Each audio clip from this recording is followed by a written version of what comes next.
할렐루야. 네, 오늘 하나님께서 우리에게 주시는 말씀은 창세기 35장 9절에서 15절의 말씀입니다. 우리 다 같이 하나님의 말씀을 찾으셔서 함께 봉독하도록 하겠습니다. 35장 9절에서 15절의 말씀을 함께 봉독하겠습니다. 야곱이 밧단 아람에서 돌아오매 하나님이 다시 야곱에게 나타나사 그에게 복을 주시고 하나님이 그에게 이르시되 내 이름이 야곱이지만은 내 이름을 다시는 야곱이라 부르지 않겠고 이스라엘이 내 이름이 되리라 하시고 그가 그의 이름을 이스라엘이라 부르시고 하나님이 그에게 이르시되 나는 전능한 하나님이라 생육하며 번성하라 한 백성과 백성들의 총회가 내게서 나오고 왕들이 내 허리에서 나오리라. 내가 아브람과 이삭에게 준 땅을 내게 주고 내가 내 후손에게도 그 땅을 주리라 하시고 하나님이 그와 말씀하시던 곳에서 그를 떠나 올라가시는지라. 야곱이 하나님이 자기와 말씀하시던 곳에 기둥 곧 돌 기둥을 세우고 그 위에 전제물을 붓고 또 그 위에 기름을 붓고 하나님이 자기와 말씀하시던 곳의 이름을 베델이라 불렀더라. 아멘. 할렐루야. 네, 옆에 있는 분들과 한번 인사하겠습니다. 오늘도 잘 오셨습니다. 네, 귀한 자리에 오신 모든 분들에게 하나님의 은혜가 함께하기를 주님의 이름으로 축복합니다. 여러분 혹시 오늘 어떤 주일인지 아십니까? 오늘? 맞아요. 오늘은 종교개혁주일이라고 우리 개혁교단에 속한 모든 개신교는 이날을 이제 루터를 시작으로 해서 1517년 이제 비텐베르그 성당에 그 95개조 반박문을 붙이면서 시작되었던 종교개혁의 전통을 이어가는 모든 개신교회는 10월 마지막 주일을 종교개혁주일이라고 해서 그 정신을 우리가 기억하며 살아가자. 그러니까 종교개혁의 후배들로서 우리가 이 개혁의 정신을 잊지 말고 살아가자. 그래서 52주 중에 한 주를 정해서 특히 마지막 주일에 우리가 그것을 기념하는 주일로 드리고 있습니다. 바로 오늘이 그 주일인 것이지요. 1517년 비텐베르그 성당에 루터가 95개조 반박문을 박았을 때 사실 그때만 해도 이 개신교가 시작될 줄은 아무도 몰랐습니다. 사실 루터는요, 교회가 교회다워지기를, 성도가 성도다워지기를, 그리고 하나님의 말씀을 알지 못하는 이들이 하나님의 말씀을 제대로 알기를 바라는 마음으로, 정말 순수한 마음으로 하나님의 말씀 앞에 우리가 서야 되지 않겠습니까?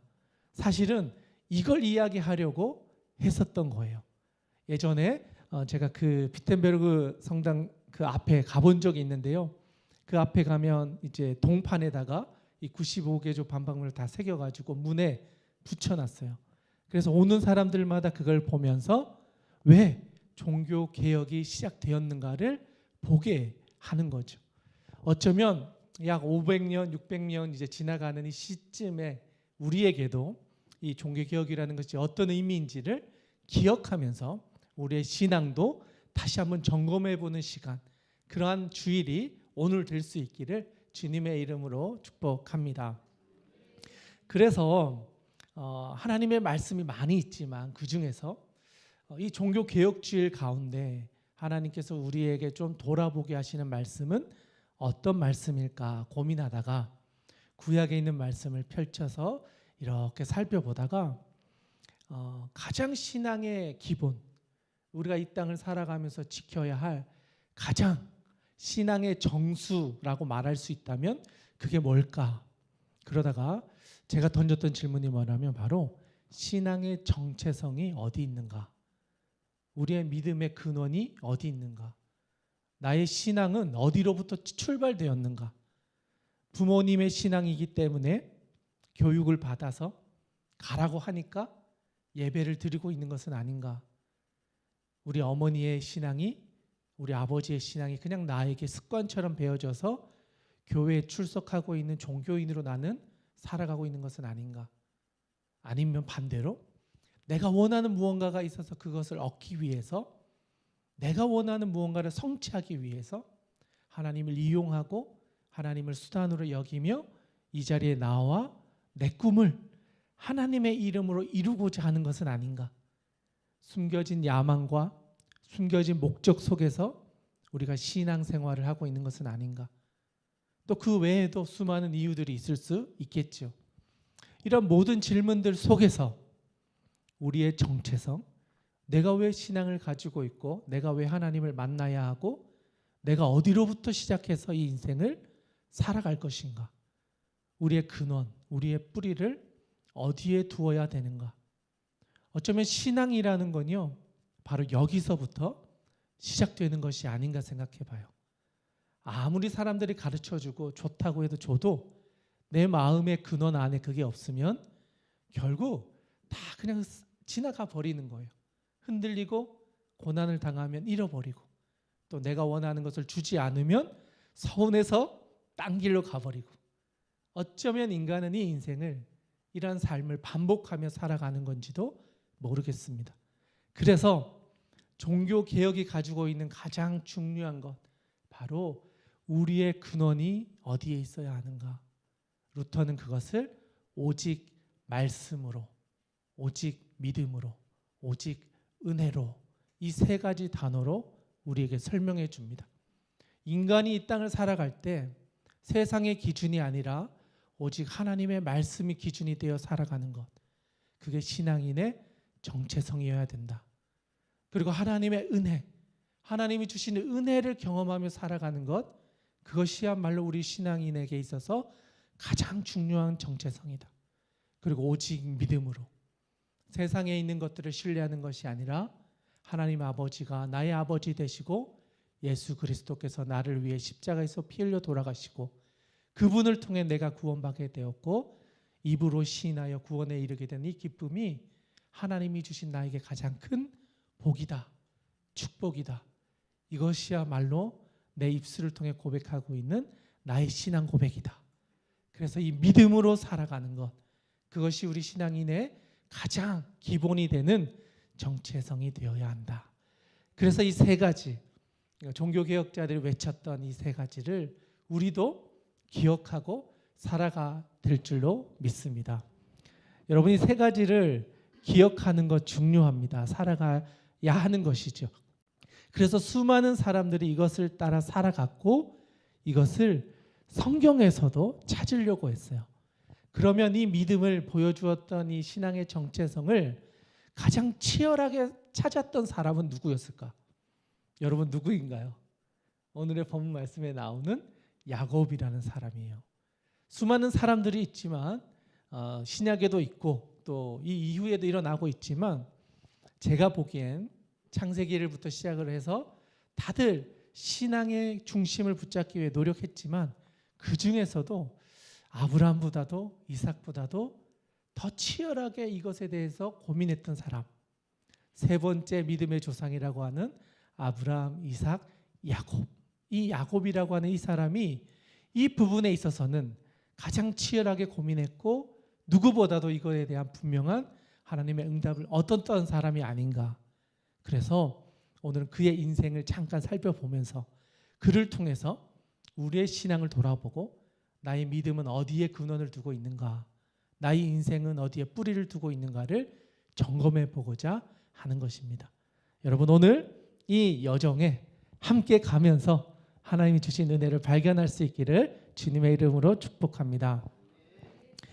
여러분 그 창세기를부터 쭉 살펴보면요, 믿음의 여정은 아브라함 때부터 시작됩니다. 하나님이 끊어졌던 관계를 회복하기 위해서 아브라함을 선택하시고 갈대아 우르에서 하란으로, 하란에서 가나안으로 이렇게 이동하게 하시죠. 근데 그 과정에서 아버지는 하란에서 돌아가시고 형들도 거의 남아있고 본인만 가나안 땅으로 돌아오게 되었습니다. 그리고 가나안 땅에서 나름대로 아브라함이 자리를 잡고 살다가 이삭을 낳았고 또 이삭이 야곱을 낳았습니다. 근데 야곱과 함께 에서라는 형도 낳았죠. 그래서 이 쌍둥이였던 이 형과 동생은 늘 서로 경쟁하면서 태어날 때부터 경쟁의 관계에 있었습니다. 그래서 동생이었던 야곱이 형을 이기기 위해서 팥죽에 장자권을 사가지고 제가 먼저 그 장자권을 얻기 위해서 속이는 일들이 있었죠. 그리고 이러한 일들 이후에 이제 에서와 야곱은 관계가 점점 어려워지다가 결국은 같이 살아갈 수 없는 상황까지 이르게 되죠. 그래서 어머니가 이제 조언을 줍니다. 여기 있다가는 네가 형과 큰일이 날 것 같으니 차라리 외삼촌 라반의 집으로 도망가서 좀 살다가 형이 어느 정도 이제 이게 좀 수그러들고 이제 좀 화해가 할 만할 때쯤 내가 부를 테니까 당분간은 떨어져서 지내는 게 좋겠다라고 하면서 야곱을 보냅니다. 여러분이 야곱이 떠날 때 어떤 마음이었을까요? 형도 불편해졌고 이제 가족을 떠나서 살아보지 못했던 먼 땅을 혼자 가야 되는 거잖아요. 민족을 잃은 것도 아니고 도망가다시피 그 먼 거리를 가야 되잖아요. 가다가 배고프고 춥고 그 어려운 시기를 보내던 중에 어떤 한 산에 도착합니다. 그런데 그 산에는 막 나무가 있는 그런 산이 아니고 돌이 많은 그런 지역이었어요. 우리나라처럼 이렇게 막 우뚝 솟은 산이 아니고요. 약간 언덕인데 조금 높은 언덕 같은 산. 우리가 보기에는 그렇게 큰 산 같지는 않지만 그래도 돌이 많은 그런 산과 같은 구렁, 언덕 위에서 잠을 청하게 됩니다.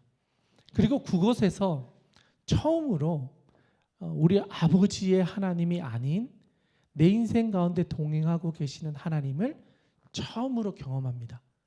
어쩌면 야곱에게 있어서는요, 이 경험은 어떻게 보면 설명할 수 없는 경험이었어요. 지금까지 아버지를 통해서만 들었던 그 하나님이 어느 날 갑자기 나를 찾아오셔서 나에게 말씀을 해주시고 그리고 막 천국에 있는 그 사닥다리가 땅까지 내려와서 천사들이 오르락 내리락 하는 것을 보고 도대체 이게 무슨 일인가 하면서 꿈인지 생신지 막 분별할 수 없는 상황에 이르면서 그곳에서 하나님의 음성을 듣게 되는 거죠.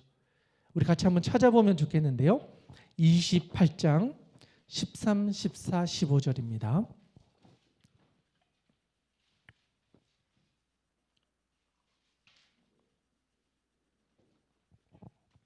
28장 13, 14, 15절인데요. 우리 같이 한번 읽어보도록 하겠습니다. 시작. 또 본즉 여호와께서 그 위에 서서 이르시되 나는 여호와니 너의 조부 아브라함의 하나님이요 이삭의 하나님이라. 내가 누워있는 땅을 내가 너와 내 자손에게 주리니 내 자손이 땅의 티끌같이 되어 내가 서쪽과 동쪽과 북쪽과 남쪽으로 퍼져나갈지며 땅의 모든 족속이 너와 내 자손으로 말미암아 복을 받으리라. 내가 너와 함께 있어 내가 어디로 가든지 너를 지키며 너를 이끌어 이 땅으로 돌아오게 할지라. 내가 내게 허락한 것을 다 이루기까지 너를 떠나지 아니하리라 하신지라. 아멘. 어떻게 보면요, 야곱에게는 이런 하나님의 음성을 듣는 게 처음이었어요. 지금까지는 아버지의 집에서 같이 살다 보니까 아버지를 통해서 하나님은 이런 분이시다, 우리 가족 가운데 이렇게 일해 오셨다 들었는데, 오늘 들려주셨던 이 하나님의 음성은 지금의 야곱의 상태가 어떠냐면 가족을 떠났잖아요. 혼자 도망을 가는 거잖아요. 가장 지쳤을 때, 가장 힘들었을 때, 누구도 의지할 수 없을 때, 사람을 의지할 수 없는 상황. 그리고 체력도 이 거리가 꽤 한 3, 4일 정도 거리를 갔다고 생각하는 거리라고 하거든요. 그러면 나름대로 갔지만 가장 지치고 가장 피곤하고 가장 염려가 많아질 시기쯤 됐다는 거죠. 그때 하나님이 그의 꿈에 나타나셔서 말씀하시는 거예요. 너의 조부의 하나님, 너의 아버지의 하나님. 그런데 이제 내가 너의 하나님이 되겠다는 거예요. 네가 가장 밑바닥에 있는 이 시기에 내가 너를 찾아왔다는 걸 기억해라. 그리고 지금부터 네가 그곳에 갔다가 돌아올 때까지 내가 너와 함께 하겠다. 이제는 할아버지의 아버지의 하나님이 아닌 나의 하나님이 되어 주시겠다. 이 말씀을 들려주시는 거예요. 그리고 그 다음 절에는 어떻게 이야기하냐면 이렇게 이야기를 해요. 제가 읽어드릴게요. 16절, 17절의 말씀에 야곱이 잠이 깨어 이르되 여호와께서 과연 여기 계시거늘 내가 알지 못하였도다. 이에 두려워 이르되 두렵도다 이곳이여 이것은 다름 아닌 하나님의 집이요 이는 하나님의 문이로다 하고, 그리고 21절에 가면 이렇게까지 이야기합니다. 내가 평안히 아버지 집으로 돌아오게 하시면 여호와께서 나의 하나님이 되실 것이요. 아멘. 그러니까 지금까지는요 여호와 하나님에 대해서 많이 들어왔지만 나의 하나님은 아니었다는 거예요. 늘 아버지의 하나님, 할아버지의 하나님, 그냥 우리 조상들의 신이겠지 라고 믿어왔는데 이제는 자기가 도망자의 신세가 되어 라반 집까지 가야 되니 거리를 가던 중에 가장 지치고 두렵고 원망이 많을 그 시기에 하나님이 나를 찾아와 주셔서 하나님이 먼저 우리에게 손 내밀어 주시고 내가 너의 하나님이 되어 주겠다 말씀하신 거예요. 이 말씀 앞에 야곱은 하나님의 말씀이 응답되어져서 제가 갔다가 돌아오게 되면 그 하나님이야말로 내 인생의 주인이 되시는 하나님 되실 것입니다. 여기가 하나님의 집 베델이 되게 하겠습니다. 그런 서원을 했다는 것이죠. 여러분, 이 서원이 오늘 이 자리에 있는 여러분들의 소원이 되었으면 좋겠습니다. 하나님, 내 인생의 밑바닥 가장 힘들 때 누구도 도와주지 않을 것 같았던 그때 하나님 저를 잡아주시고 저에게 소망 주시고 위로 주셔서 살아가게 해주셨던 것 잊지 않겠습니다. 앞으로도 저의 그 상황 가운데 찾아와 주시고 나의 힘이 되어 주시고 나의 피난처가 되어 주시고 나의 집이 되어 주십시오. 그곳이 나의 베델이 되기를 원합니다. 하나님께서는 오늘 이 자리에 있는 여러분에게도 그렇게 찾아와 주시고 여러분의 하나님, 이제 나의 하나님이 되어서 주님과 함께 동행하는 은혜가 있기를 주님의 이름으로 축원합니다. 아멘. 네, 야곱은 이 하나님을 만났어요. 그리고부터 이제 이 앞길을 가게 됩니다. 그 뒤에 이야기는 여러분들 잘 아시겠지만 라반의 집에 도착했어요. 근데 어땠어요? 행복했나요? 이제 가면 이제 모든 게 해피엔딩일 것 같았나요? 어쩌면 그걸 기대하고 갔을지도 모르겠어요. 그런데 갔더니 삼촌은 아버지보다 더 심한 분이었어요. 막 속여가면서 10번이나 속여가면서 딸을 이렇게 결혼하게 해주는 조건으로 막 몇 년을 더 일해라 몇 년을 더 일해라 하다가 결국 20년을 거기서 보내게 돼요. 맨몸으로 가서 20년 동안 라반 삼촌 집에서 그 일들을 감당한 거죠. 마음 가운데 참 많은 분노도 있었고 원망도 있었고 하나님에 대한 또는 자신에 대한 많은 것들이 있었을지도 모르겠어요. 그런데 야곱은 그 과정을 거치고 그 가운데서 내가 어떤 사람인가를 많이 돌아봤을 것 같아요. 그 야곱이라는 뜻이 발 뒤꿈치를 잡고 나왔다 해서 속이는 자라는 뜻이 있잖아요. 내가 살아왔던 인생, 내가 형의 것을 빼앗기 위해 어떤 인생을 살아왔는지, 그리고 이 속이는 인생이 이런 인생이 주는 결과가 어떤 것인지, 아, 내가 하나님 앞에서 정말 정직하게 살아가야 되겠구나. 내가 외삼촌을 보면서 나는 다시는 이런 인생 살지 말아야 되겠구나. 내가 했던 걸 내가 똑같이 당했구나. 내가 20년 시간 동안 고생했구나. 그러면서 자신을 많이 돌아보는 시간이었을 거예요. 그리고 그 시간이 지나서 이제는 다시 고향 땅으로 돌아오게 됩니다. 우리가 다 읽어볼 수는 없지만 고향 땅으로 돌아오던 과정에서 야곱은요, 제일 두려웠던 사람이 바로 형이었어요. 아, 형이 나를 만나면 가만두지 않을 거다. 분명히 나를 죽일 거다. 그 두려운 마음에 형이 저기 있다는 소식을 듣자마자 제일 뒤로 도망가요. 자기와 함께 했던 무리가 세 무리로 나누거든요. 첫 번째 사람들, 두 번째 사람, 세 번째 하면서 제일 끝에 숨어가지고 첫 번째 사람들에게 가장 많은 물품들을 보내서 형의 마음을 달래고 그 다음 진이 괜찮으면 세 번째 딱 나타나서 형을 만나려고 여전히 그런 나름대로 머리를 굴리는 거죠. 그렇게 해서 보내요. 그런데 야복강 가에서 하나님이 그런 야곱을 만나세요. 그리고 여전히 그 머리를 쓰고 막 어떻게든 계산하려고 했던 그 야곱 앞에 하나님이 나타나셔서 너의 약함을 증명하게 하시고 대면하게 하세요. 그래서 내 힘을 상징하는 환도뼈를 치게 하셔서 앞으로 내 인생을 내 힘으로 살아가면 안 되겠구나.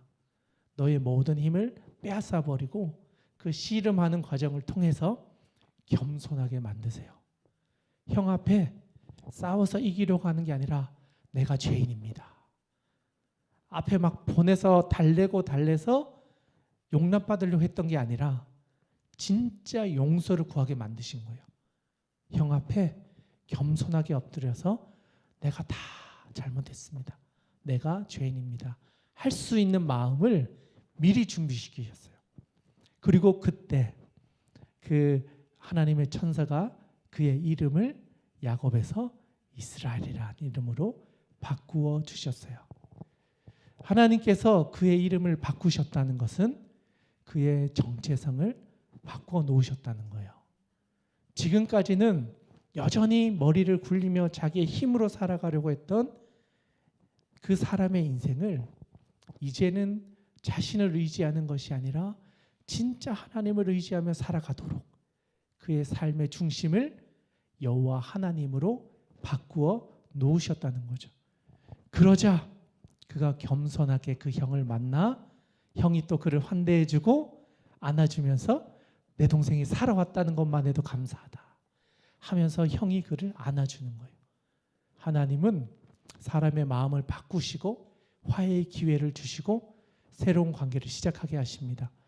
바라기는 오늘 이 자리에 있는 여러분들의 인생 가운데 여러분을 가장 두렵게 하는 것, 나의 아킬레스건이라 할 수 있는 것들 하나님 앞에 정직하게 내어놓고 나아가면 하나님은 그것을 우리의 부끄러움이 아니라 이것을 통해 여호와 하나님의 능력을 보게 하실 것입니다. 여러분의 문제와 여러분의 관계와 여러분의 사업과 여러분의 자녀가 하나님 앞에서 그렇게 다 풀림받는 은혜가 있기를 주님의 이름으로 축원합니다. 그렇게 해서 하나님을 만나고 또 형을 만나고 회복되어 가던 과정 가운데 또 한 가지 사건이 있었어요. 어떤 거냐면 사랑하는 딸이 그 지역에 살고 있었던 세겜 땅에 살고 있었던 사람으로 인해 좀 어려운 일들을 당하게 돼요. 그래서 오빠였던 두 사람이 동생이 그런 나쁜 짓을 당한 것을 보면서 견딜 수 없어서 그 사람들을 보복하면서 살인을 저지르게 돼요.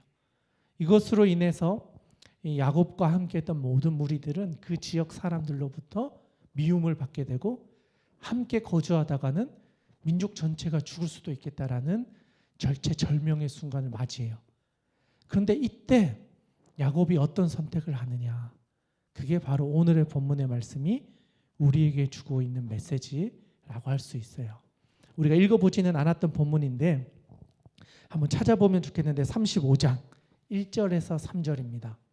35장 1절에서 3절 우리 같이 한번 읽어보도록 하겠습니다. 시작. 하나님이 야곱에게 이르시되 일어나 베델로 올라가서 거기 거주하며 내가 내 형 에서의 낯을 피하여 도망하던 때에 내게 나타났던 하나님께 거기서 제단을 쌓으라 하신지라. 야곱이 이에 자기 집안 사람과 자기와 함께한 모든 자들에게 이르되 너희 중에 있는 이방 신상들을 버리고 자신을 정결하게 하고 너희의 의복을 바꾸어 입으라. 우리가 일어나 베델로 올라가자. 내 환난 날에 내게 응답하시며 내가 가는 길에서 나와 함께 하신 하나님께 내가 거기서 제단을 쌓으려 하노라 하매. 아멘. 시간이 참 많이 지났죠. 외삼촌 집으로 갈 때만 해도 젊은 나이였을 텐데 20년 거의 30년이 지나 돌아왔을 때 이 여정 가운데 또 형으로 인해서 두려워했을 때 이 모든 과정들을 거치고 또 자녀로 인하여 어려움을 당하고 이러다가 우리가 다 죽겠다 하던 그때 야곱이 떠올렸던 것은 베델이었다는 거예요. 자신이 가장 힘들 때 나를 만나 주셨던 그 하나님, 그리고 그 장소로 올라가자. 그런데 올라가는데 그냥 그 장소로 가지 않아요. 자녀들과 함께하는 이들에게 뭘 이야기하냐면 이방 신상을 버려라. 그리고 우리의 의복을 깨끗이 해라. 우리의 마음과 생각을 점검하고 하나님 앞에 다시 정직하게 바로 서자. 그리고 그곳에 제단을 쌓고 진짜 살아계신 그 하나님께 예배하자. 이것이 우리가 살 길이다. 우리가 이렇게 가다 다 죽을 수밖에 없지만 나를 만나 주셨던 그 하나님이 우리가 거기로 나아갈 때 다시 우리를 만나 주실 거다. 나의 하나님, 그 하나님이 나와 함께 해주시다 약속하셨던 그 하나님이 베델에서 나를 만나 주셨던 그 하나님을 나와 자녀와 함께하는 모든 무리들도 만나고 경험하고 여기서 다시 살아가자. 그 결단을 내리고 데려가는 거예요. 정말 어쩌면요, 지금 이 순간은 혼자서 도망갔던 그 시기만큼이나 절체정명의 순간이었어요. 우리가 세겜 땅에 있는 사람들로 인하여 핍박을 당하고 죽음을 당할 수도 있는 상황. 내가 모든 것을 생각해도 막다른 골목, 내 힘으로 해결할 수 없는 마지막 순간, 그가 떠올렸던 것은 바로 여호와 하나님이 계신 곳, 나를 만나 주셨던 베델, 그곳으로 돌아가는 것이 유일한 해답이었다는 겁니다. 어쩌면 오늘 이 시대를 살아가는 우리들에게도 이 베델이 필요한지도 모르겠어요. 우리 나름대로 인생을 살아가요. 수단 방법 가르지 않고 어떻게든 내가 원하는 목표를 위해 뛰어가요. 그렇게 뛰어가다가 이룰 때도 있지요. 내가 원하는 것을 얻기도 하지요. 그런데 어느 순간 도저히 내 힘으로 감당할 수 없는 마지막 문제에 부딪혔을 때, 그때 하나님을 떠올릴 수 있는 은혜가 있기를 원합니다. 그 하나님, 나를 살려주셨던 하나님, 내 인생을 변화시켜 주셨던 그 하나님, 그 하나님께로 돌아갈 때 하나님께서는 우리에게 새로운 길을 열어 주실 줄로 믿습니다. 야곱은 그것을 기억했던 거예요. 베델로 돌아가야 된다. 더 이상 방법을 찾는 것이 아니라 하나님께로 가야 된다. 말씀으로, 믿음으로, 기도로 하나님 앞에 나아가야 나의 모든 문제가 풀릴 것이다. 그래서 그 함께했던 사람들과 그곳으로 나아가게 된 것입니다. 그리고 나서 오늘의 본문 말씀 가운데 하나님께서는 다시 한번 찾아오셔서 말씀하세요. 그게 오늘의 본문의 말씀인데 9절에서 12절 말씀 같이 한번 읽겠습니다. 시작. 야곱이 밧단 아람에서 돌아오매 하나님이 다시 야곱에게 나타나사 그에게 복을 주시고 하나님이 그에게 이르시되 내 이름이 야곱이지만은 내 이름을 다시는 야곱이라 부르지 않겠고 이스라엘이 내 이름이 되리라 하시고 그가 그의 이름을 이스라엘이라 부르시고 하나님이 그에게 이르시되 나는 전능한 하나님이라 생육하며 번성하라 한 백성과 백성들의 총회가 내게서 나오고 왕들이 내 허리에서 나오리라. 내가 아브람과 이삭에게 준 땅을 내게 주고 내가 내 후손에게도 그 땅을 주리라 하시고 아멘. 하나님께서 아브람과 하셨던 그 약속을 다시 야곱에게 하시면서 내가 아브라함에게 주기로 했던 그 모든 약속을 너에게도 이어서 그 하나님의 복이 이어가도록 내가 다시 너와 약속한다. 아브라함은 이미 죽어서 없어졌지만 살아계신 하나님께서는 지금 우리와 약속하시고 하나님의 복을 이어가도록 우리를 또 다른 계승자로 세우셔서 믿음의 축복을 누리게 해주신다. 후손이, 민족이 너를 통해 왕들이 나오는 그런 역사가 일어나게 될 것이다. 왜냐? 여호와 하나님은 살아계시고 그 언약을 우리가 죽더라도 그 언약을 하나님은 신실하게 지키시기 때문입니다. 우리는 길어야 100년을 살지만 하나님은 영원히 사시기 때문에 하나님이 하신 약속을 하나님이 어기지 않으신다는 거예요. 비록 우리는 약하고 우리는 나이가 들어 쇠하지만 영원하신 하나님께서는 그 언약을 지키고 신실하셔서 아브라함, 이삭, 야곱, 요셉 그리고 모세를 통해 그 이어졌던 역사가 다윗 왕조를 통해 또 그 하나님의 약속이 이어져서 결국 이스라엘이라는 나라가 되게 하셨던 그 역사를 하나님은 지키시겠다는 거예요. 그리고 야곱은 그것을 다시 한번 확인받는 거예요. 하나님, 그 약속을 저와 해주셔서 감사합니다. 그 하나님의 은혜가 나를 통해 우리 자손들에게도 흘러가기를 원합니다. 그래서 야곱은 또 이렇게 결단합니다. 13절부터 15절인데요. 같이 한번 읽겠습니다. 시작. 하나님이 그와 말씀하시던 곳에서 그를 떠나 올라가시는지라. 야곱이 하나님이 자기와 말씀하시던 곳에 기둥 곧 돌 기둥을 세우시고 그 위에 전제물을 붓고 또 그 위에 기름을 붓고 하나님이 자기와 말씀하시던 곳의 이름을 베델이라 불렀더라. 아멘. 야곱은 하나님께서 만나 주셨던 그 땅을 벳엘, 하나님의 집이라는 이름을 부르고 자손들이 기억하게 했습니다. 그리고 그것에 대하여 분명하게 이야기를 합니다. 13절에는 그와 말씀하시던 곳, 14절에서는 하나님이 자기와 말씀하시던 곳, 15절에서는 하나님이 자기와 말씀하시던 곳, 살아계신 하나님이 나를 찾아와 주셔서 나에게 말씀하셨던 곳, 그것이 베델이다. 이것을 3번이나 연거푸 이야기하면서 자녀들에게, 후손들에게 이 땅이 베델이다.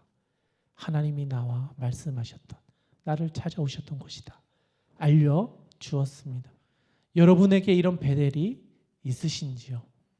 나를 찾아오셨던 하나님, 나를 만나주셨던 하나님, 그리고 내 인생의 소망과 위로와 희망을 주셨던 그 하나님, 그리고 그 하나님을 만났던 곳 베델이 여러분에게 있으신지요?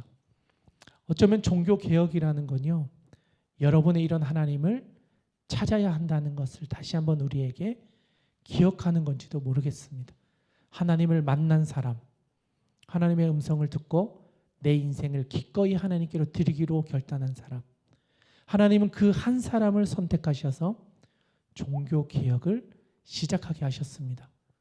참 연약해 보이는 사람이었어요. 누구도 주목하지 않는 평범한 수사였어요. 평신도 중에서는 그래도 나름대로 열심히 해서 수사가 되었던 사람이죠. 그런데 그는 그렇게 주목받지 못했던 사람이었어요. 그런데 하나님의 말씀을 읽고 그 말씀 가운데 말씀하신 하나님의 음성을 듣고, 이게 하나님의 말씀이구나, 그걸 깨달았던 사람, 그 한 사람이 하나님의 말씀을 공부하기 시작하고 번역하기 시작하고 그것을 자국민에게 줄 수 있는 성경책으로 출판해서 모든 사람들이 볼 수 있는 성경책을 제공해 주는 일에 자기의 인생을 바쳤어요. 그리고 그것을 통해서 모두가 이제 나의 성경책을 가질 수 있게 된 거예요. 그동안은 소수의 사람들만 번역된 성경을 읽었고 그것을 라틴어로 자기들만의 권력처럼 이용했는데, 이제는 그 말씀이 모든 집에, 가정에 꽂혀서 우리가 하나님을 알 수 있도록, 우리가 하나님을 만날 수 있도록 귀한 하나님의 말씀을 이제는 한글로 번역돼서 우리 집에 몇 권이나 꽂혀 있잖아요. 그 하나님의 말씀이 이제는 우리에게 들려질 수 있도록 한 사람의 희생과 헌신이 이런 역사를 이루었다는 것입니다. 바라기는 오늘 이 자리에 있는 여러분들이 하나님 앞에서 그렇게 쓰임받기를 주님의 이름으로 축원합니다. 여러분의 베델, 하나님을 만나고 하나님을 경험하고 하나님의 음성을 듣고, 그리고 이제는 그것이 나의 베델에서 우리의 자녀들도 하나님을 만나는, 하나님의 임재를 경험하는 곳, 그의 베델이 되어서 우리의 자녀들도 그곳에서 예배하며 하나님의 나라의 일꾼이 되어 하나님의 나라를 세워가는 곳에 귀하게 쓰임받는 저와 우리 자녀들 또 여러분 모두 될 수 있기를 주님의 이름으로 축원합니다. 함께 기도하겠습니다. 하나님 아버지, 오늘 우리가 나눴던 말씀을 기억합니다. 아버지께서 주셨던 말씀을 우리 마음판에 잘 새기게 하여 주시고 우리의 배대를 다시 한번 돌아보며 하나님께로 돌아갈 수 있는 힘을 우리에게 허락하여 주시옵소서.